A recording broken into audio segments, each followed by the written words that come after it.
They Live is not a science fiction movie. It is a documentary about us right now.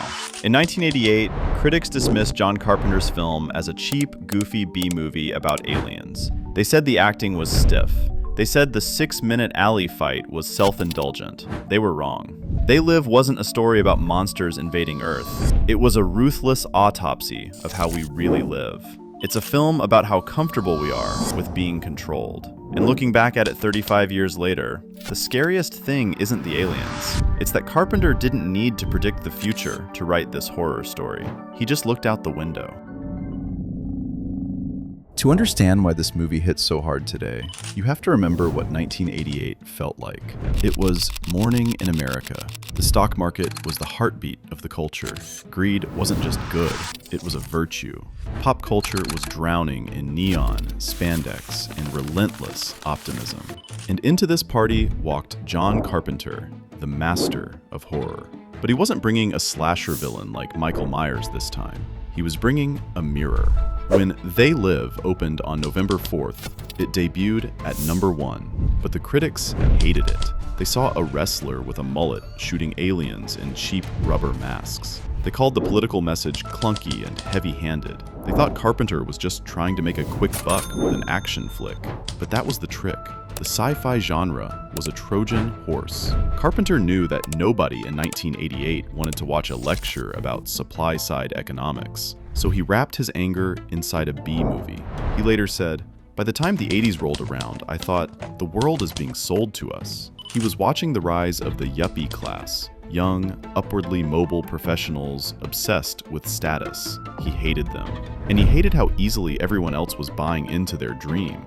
So he made a movie where the villains weren't invaders from Mars. They were just business owners. The aliens in the film don't want to destroy the planet, they just want to develop it. They want to turn Earth into a third world colony for their own galactic economy. It was a brilliant satire. But for years, most people only remembered the bubblegum line. However, if you look closer, the most disturbing part of the film isn't the monsters. It's the specific tool the hero uses to see them. And that tool completely flips our understanding of how the world works.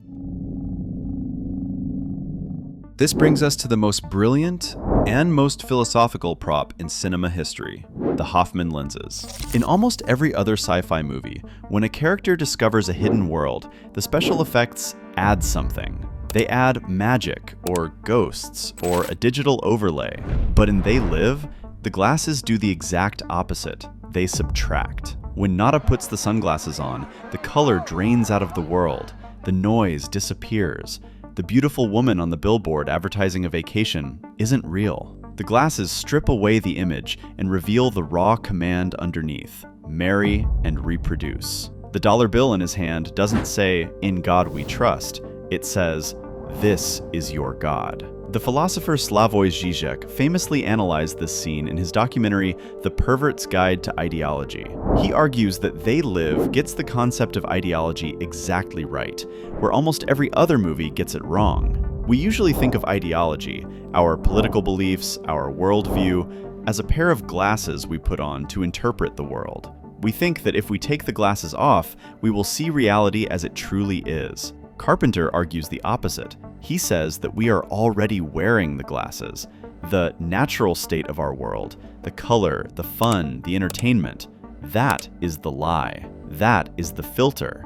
The trash can full of sunglasses in the church isn't a box of magic items. It's a box of painful truths. The Hoffman lenses don't distort reality. They force you to see the machinery without the paint job. They reveal that our society isn't a collection of free choices. It is a monochrome system of commands. Obey, consume, sleep. And once you see the world this way, you can never unsee it. It is a traumatic, headache-inducing experience. Which explains why the most famous scene in the movie isn't a battle against the aliens. It's a fistfight against a friend. There is a moment in They Live that stops the movie dead in its tracks. Nada finds his friend Frank, played by the incredible Keith David. He tries to get Frank to put on the glasses. Frank refuses. And what follows is one of the most confusing, exhausting, and iconic scenes in cinema. A fist fight that lasts for 5 minutes and 20 seconds. That is an eternity in movie time. For context, the famous lobby shootout in The Matrix is barely 3 minutes long. This alley fight was so demanding that Roddy Piper and Keith David rehearsed it for 3 weeks in Carpenter's backyard. Critics at the time called it self-indulgent. They said Carpenter just wanted to watch two muscular guys hit each other. But they missed the point entirely. If this was just an action movie, Nada would have tricked Frank or forced the glasses onto him in 10 seconds. But Carpenter dragged it out on purpose. He wanted us to feel the exhaustion. He wanted us to see the blood, the bruises, and the sheer physical toll of the struggle. Why? Because Frank isn't a villain. Frank represents the exhaustion of the working class. He has a job, he has a life, and he knows the system is rigged. But he has carved out a tiny slice of comfort within that system. Putting on the glasses means losing that comfort. It means accepting that everything he has worked for is a lie. It means he has to do something about it. The fight scene is a violent metaphor for how hard it is to wake someone up. It is painful to dismantle your own worldview. It hurts to admit that you have been complicit. Frank fights dirty. He bites, he kicks, he does everything he can to stay blind. Because ignorance isn't just bliss. Ignorance is safety. And when he finally puts the glasses on, he doesn't cheer. He doesn't feel empowered. He looks at the aliens standing beside him, and he is horrified. Because the monsters aren't hideous beasts from a nightmare. They look much, much worse. They look like us. The scariest design choice in the movie is that the aliens aren't scary in the traditional sense. They don't have fangs. They don't have claws. They look like corpses that have been left out in the sun wearing expensive suits. Carpenter designed them to look like quote-unquote corrupt versions of us. They wear Rolexes. They drink champagne. They attend gala dinners. They are the ultimate quote-unquote yuppies. And the terrifying part is that they didn't conquer Earth with a Death Star. They just bought it. There is a scene where the human elite attend a banquet to celebrate their alien overlords. One human collaborator raises a glass and says, "Our projections show that by the year 2025, not only America, but the entire planet will be under the protection and the dominion of this power alliance." He isn't being mind controlled. He is just getting paid. This is where the movie stops being a satire and starts looking like a graph from an economics textbook. When They Live was released in 1988, the ratio of CEO pay to the average worker was roughly 58-1. That gap felt huge at the time, but looking back from today, that looks like a utopia. Recent data suggests that the ratio is now closer to 344-1. The gap between the quote-unquote aliens and the rest of us has widened by nearly 600%. The fictional dystopia of 1988 is statistically better than our actual reality in 2026. The aliens won, and they didn't even have to hide. But despite this clear economic message, there is a dark corner of the internet that has tried to twist the movie's meaning into something hateful, and Carpenter has been fighting them off for years. It is an unfortunate rule of the internet that if you create a piece of art about a hidden elite, someone will try to make it about race. In recent years, They Live has been co-opted by neo-Nazi groups and white supremacists. They claim the film is a secret allegory for a Jewish conspiracy controlling the world. They circulate memes of the aliens with anti-Semitic captions. And John Carpenter absolutely hates it. The director has spent years fighting this interpretation on Twitter. He has been explicitly clear. They Live is about yuppies and unrestrained capitalism.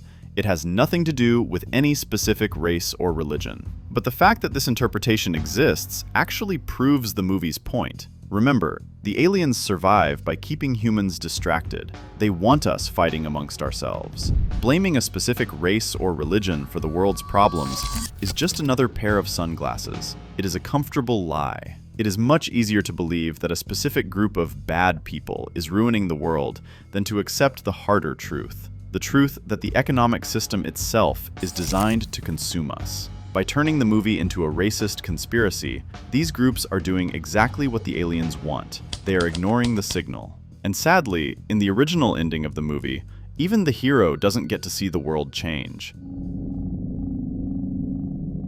In a typical 80s action movie, the hero wins. Rambo destroys the army, Maverick gets the girl. They ride off into the sunset and the status quo is restored. They Live ends very differently. Nada destroys the alien transmitter, but he doesn't get a medal. He gets gunned down by police on a rooftop. He dies branded a terrorist and a lunatic. But before he dies, he gives the aliens one final gesture. He gives them the finger. It is the ultimate act of punk rock rebellion. He knows he won't live to see the world wake up, but he refuses to die polite. He refuses to play by their rules in his final moments. The transmitter explodes, the signal dies, and suddenly, everyone on Earth sees the truth. Lovers realize they are holding rotting corpses. News anchors turn into ghouls on live TV. The illusion is shattered. It is a bleak, cynical, and hilarious ending. But it leaves us with one final uncomfortable question. If Carpenter was right about the greed, and right about the apathy, and right about the inequality, how do we break the signal today? In 1988, the signal came from a single satellite dish on a TV station.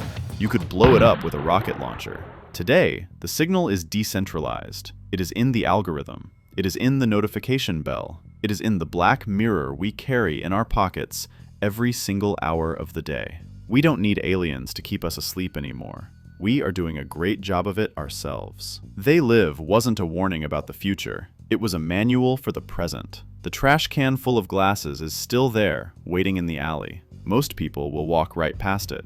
But if you are tired of the noise, if you are tired of the color, if you suspect that the world is being sold to you, then maybe it's time to stop walking and start eating from the trash can. Now go see the movie and believe.